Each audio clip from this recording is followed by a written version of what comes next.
শেষ মুহূর্তে জমে উঠেছে নগরীর কোরবানির পশুর হাটগুলো। এবার চাহিদা বেশি ছোট ও মাঝারি আকারের গরুর। চট্টগ্রাম নগরীর বিবিরহাট ও সাগরিকা মার্কেটে পশু সরবরাহ ছিল সবচেয়ে বেশি। আর এই দুটি হাটে সবচেয়ে বেশি গরু এসেছে দেশের উত্তরবঙ্গ থেকে। পাশাপাশি চট্টগ্রামের বিভিন্ন উপজেলা থেকেও এখানে গরু নিয়ে এসেছেন ব্যাপারীরা। সাগরিকা পশুর হাটের ক্রেতা বিক্রেতারা বলছেন এবছর কোরবানির পশুর দাম তুলনামূলকভাবে কম।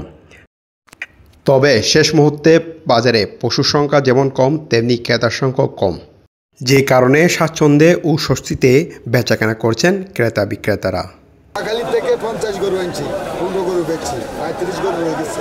বাজার বেশি খারাপ না, একবারে খারাপ না, মোটামুটি আছে, নর্মাল আছে, খুব বেশি ইয়ে না। কত দাম দিয়েছিল? আমাকে দাম দিয়েছে উনি, বেশি দেয়নি, 4 লাখ টাকা দাম দিয়েছিল। প্রথমে 5 বছর পরে 4 লাখ টাকা দিয়েছে। তারপরে আমি 82 বলছি, 3-এর মধ্যে ইয়ে করার পরে 3-10 দিয়ে কিনে